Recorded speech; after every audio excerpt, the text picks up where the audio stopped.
Hey, welcome back. So, as I'm sure you're aware, sugar is everywhere. And most of us are aware of the necessity in limiting our inputs of sugar and the inputs of sugar into our life. And that, excess sugar is a significant propagator of disease and dysfunction. And when I say sugar, I'm not talking about your apple, your orange, your blueberries. Those are whole, real, life-sustaining foods that happen to have sugar in them naturally. The sugars are naturally dispersed in a matrix in those food items. I'm speaking of or alluding to those added sugars. When you get the yogurt and it says added sugar, like 20 grams of added sugar, that's what I'm talking about.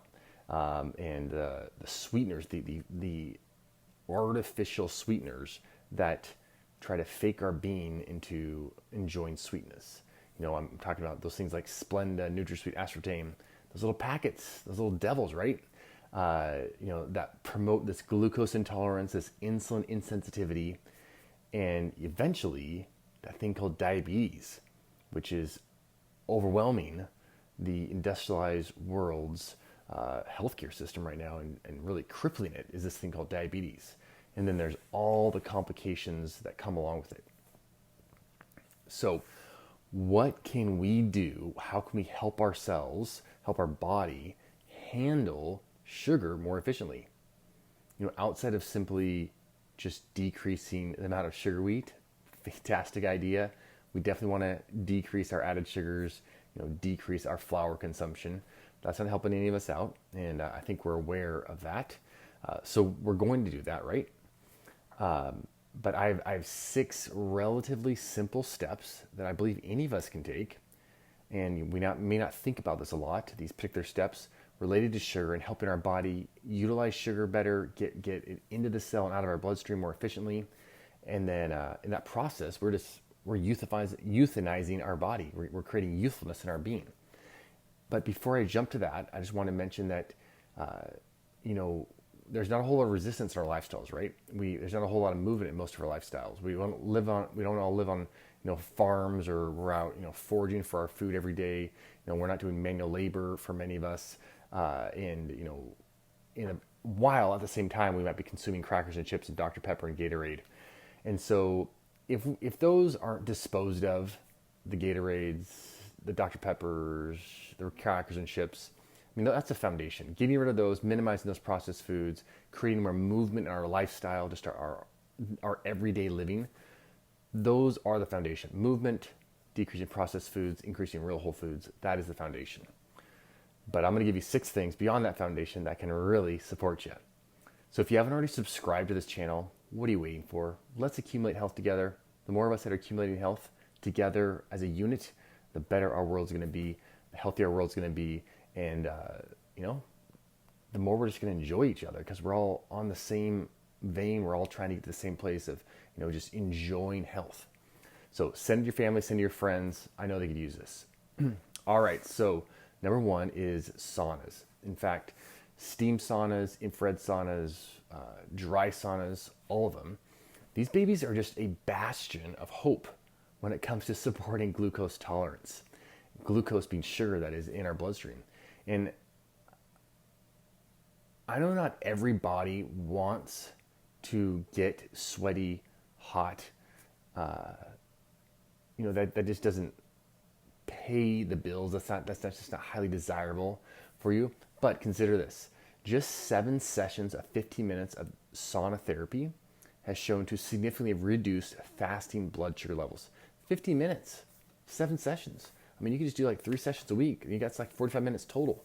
And the current research is pointing to the fact that the heating effect of saunas increases insulin sensitivity, which is basically slowing down the aging process. It promotes literally a more efficient glucose uptake into our cells, and insulin sensitivity is also associated with increasing, decreasing skeletal muscle breakdown. So the more sensitive our being is to insulin, the less muscle we break down, which of course, the less muscle we break down, the better sugar tolerance we have, and the less sugar is floating in our bloodstream. And the cycle just keeps spinning on itself, cycling on itself. So it is vastly important to get our insulin resistance taken care of and maintain our muscle mass. And guess what? Saunas, where you're talking about dry, wet, infrared, all of them, they all support this process. And it's a meager amount that we actually have to use, a meager amount of sauna time that's actually required to make this beneficial for us. So consider that. Saunas are number one. Secondly, cinnamon. I know I have an entire video about cinnamon, but let's talk about it again. You could just add some cinnamon to your breakfast routine. You could add it to your oatmeal, you could add it to your coffee, you could add it to your tea, you could add it to your soups. And literally 5 grams of cinnamon, which is about the size of a cinnamon stick, can lower blood glucose levels. And that lowering can last up to 12 hours after you've had that little 5-gram dose of cinnamon. So do you have to just, bludgeon yourself with cinnamon? No, I don't bludgeon myself with cinnamon, but, shaking it on all kinds of things that you don't mind, fantastic idea. So there's another study that shows that cinnamon can, improve fasting glucose beyond the fact that it, improves glucose post-meal or post-ingestion for about 12 hours. It also just generally improves fasting glucose. So that means, you haven't eaten for 12 hours, 24 hours, or whatever, and you wake up in the morning and check your glucose levels. Guess what? They're lower just because you're eating cinnamon on a regular basis. Same thing with cholesterol markers, cholesterol balance, much improved with cinnamon intake. And I feel like this is such an easy one. You don't, like I said, you don't have to get in 5 grams of cinnamon every single day. I don't get in 5 grams of cinnamon every day. But, if I have yogurt, if I have oatmeal, if I have granola, if I have coffee, if I have tea, if smoothies, pancakes, any of these food, if we bake something in our house, we're adding cinnamon to it, because cinnamon just offsets so many of the blood sugar spiking effects of flours and even just grains generally that are sprouted and all that kind of stuff that are still going to have an effect on glucose. I would say mostly because we're not just moving nonstop like I am sitting at a desk talking to patients all day long.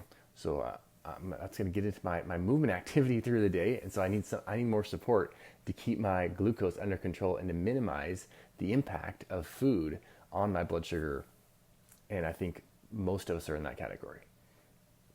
So let's shake some cinnamon on some stuff. The glucose effects when our glucose is going up and going down, going up and going down. Guess what happens? Our mood will go up and go down. So we want to, if we can have a little cinnamon come in our life on a regular basis, guess what? Our blood sugar is going to be a little more stable. It's going to be more like this rolling blood sugar throughout the day, as opposed to these big spikes and troughs. When you got spikes, skydiving blood sugar, you're way up here, all of a sudden you're diving way down. Nobody feels good. Everybody's unhappy. Cravings are way more likely. Appetite's out of control. It'll help you. It'll help your kids. All right, so this is the third one. It's a fun one. Who likes lemon water, lime water? I like it all year round, but especially when it comes to like spring and summertime. It's hot out, drinking. We got a little carbonator at our house. Stick the mineral water into the carbonator, get it nice and carbonated, and then I put a splash of real lemon or lime juice. Don't get the concentrated stuff, get the real stuff. Put it in there. Man, it's so refreshing, so satisfying. And I throw a lot of ice cubes in there too. And it can actually help. This simple thing can help us balance glucose. Isn't that amazing? In fact, if you were to just drink lemon or lime or apple cider vinegar, about pretty much like a tablespoonful before a meal, you could expect about a 30% decrease in the blood sugar spike post-meal. And like I said before, we want rolling blood sugar, not these spikes and troughs during the day. And, the latest study I read showed that lemon juice, about 0.5 to 1 ounces of lemon juice, they basically gave participants an ounce of lemon juice, and then after that, they ate a cup of cooked rice. And the participants who did lemon juice, then cooked rice versus just doing the cooked rice alone, they saw a 30% drop in blood glucose levels when they checked samples about 45 minutes later. Which, how amazing is that? I mean, yeah, if you eat white rice, your blood sugar is going to go through the roof afterwards, because that's, it's just essentially a concentrated sugar substance in the form of rice.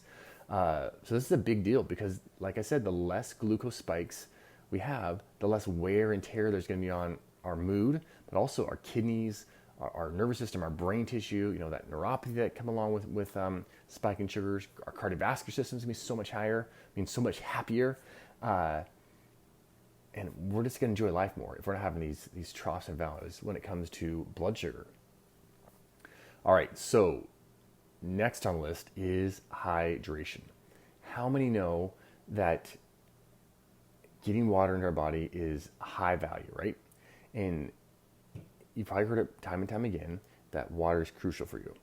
But let me tell you, it is crucial for you. That is why we talk about it all the time. And a hydrated body, that is a happy body.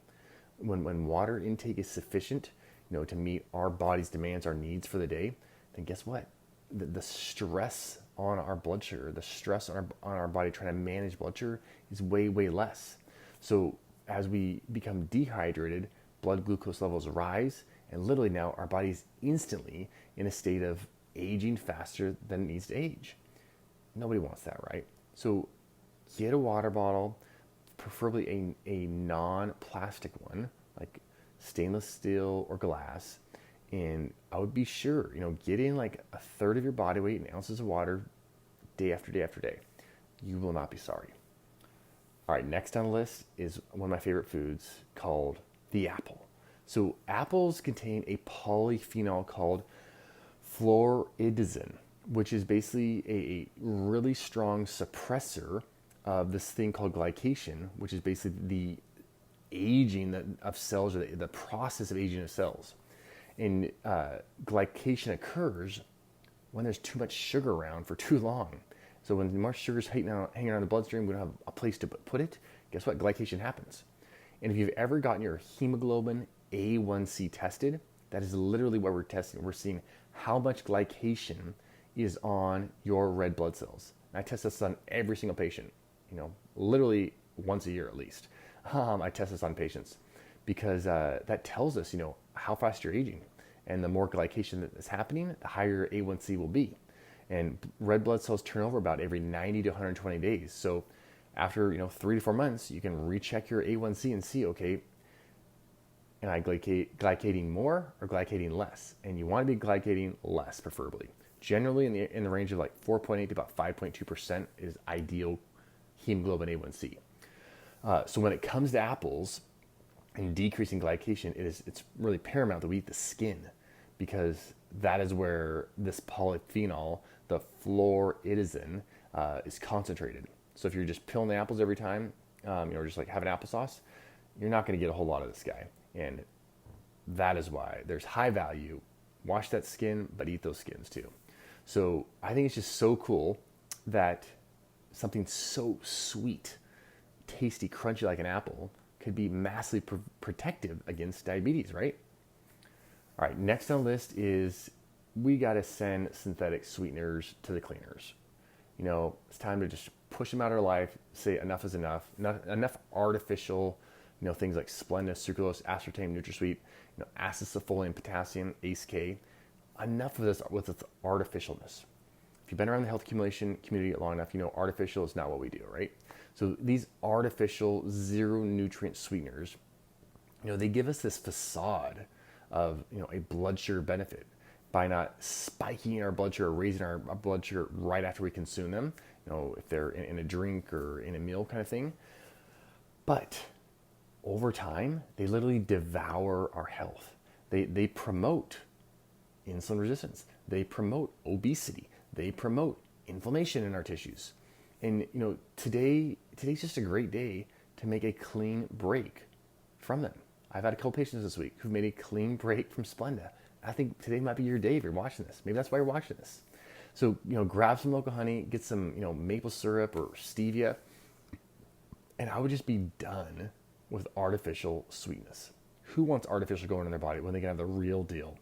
And, when we consume artificial sweeteners, our best bacteria, our gram-positive bacteria, they become depleted. And the gram-negative bacteria tend to predominate. And we need both gram-negative and we need gram-positive for a adequate bacterial diversity.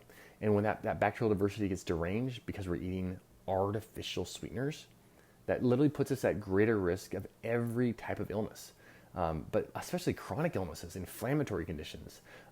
One being diabetes and glucose intolerance. So I think these 6 lifestyle adjustments could have a drastic effect on your ability to metabolize sugar better. And I hope you keep them in mind. If you didn't write these 6 down, and write them down, put them on your refrigerator, and like, okay, which one of these am I adding to my lifestyle this week? I'm just gonna give it a try and see if do I like it? Do I mind it? Is it nice? Because we don't want to just be gatherers of information. Gathering information doesn't help us accumulate health. Acting on fantastic information like this information helps us accumulate health. And that is what we are all about, right? All right, so I'm Dr. Matt. Hope this is super helpful. Please like this, share, subscribe, send it around. I know for a fact there is no shortage of people who could use this type of sugar metabolized information to support them in their overcoming either a sugar habit or overcoming a life that's had excess of sugar for a while.